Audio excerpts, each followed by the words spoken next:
இந்த விதமான ஊழல் நடைபெறுது செந்தில் பாலாஜி சொல்லட்டுங்க அவங்க சொல்லிட்டு செந்தில் பாலாஜி என்ன உத்தமரானே என்ன இந்தியாலே one of the most fraud politician number 1ல இருந்து போட்டீங்கன்னா நம்பர் 1 அவரு. இன்னைக்கு சுப்ரீம் கோர்ட்டினுடைய நீதிபதி கேட்கறாங்க நீங்க எல்லாம் அமைச்சரா தொடருக்கு தார்மீக உரிமை இருக்கான்னு கேட்கறாங்க. இன்னைக்கு இவங்க எல்லாம் முன்னாடி வந்து காந்தியவாதி போல வேஷம் போடுறாங்க. இவங்க நல்லவங்க கர்ம வீரர் காமராஜர் கேபினெட்ல சர்வ் பண்ணவங்க. ஒரு ஊழல் கேபினெட்ல தலையிலிருந்து கால் வரை ஊழல் ஆட்சி மட்டும் நடைபெறக்கூடிய திராவிட முன்னேற்ற கழகத்தினுடைய ஆட்சியில ஒரு ஊழல் பேர்வழி சாராய அமைச்சர் அவர் சொல்வதில் எங்க இருக்கு?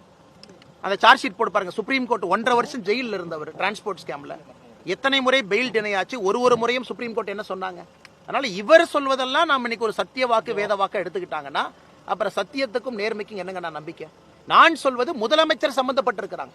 டாஸ்மார்க் வழக்குல முதல் குற்றவாளியாக மு.க. Stalin MK. Stalin accuse number 1 டாஸ்மாக்ல இருக்கணும். 2வது குற்றவாளி தான் செந்தில் பாலாஜி. ஏன்னா பாலிசியை டிசைன் பண்ணி கூட ஒரு அமைச்சரை வச்சுக்கிட்டு கண்ணை மூடிட்டு இருந்தாங்க அப்படின்னா முதலமைச்சரும் பொறுப்பு தானே. என்னை பொறுத்தவரை இந்த கேஸ்ல அக்யூஸ் நம்பர் 1 முதலமைச்சராக இருக்க வேண்டும். ஏன்னா அரவிந்த் கெஜ்ரிவால் அக்யூஸ் நம்பர் 1 இருந்திருக்கிறாங்க.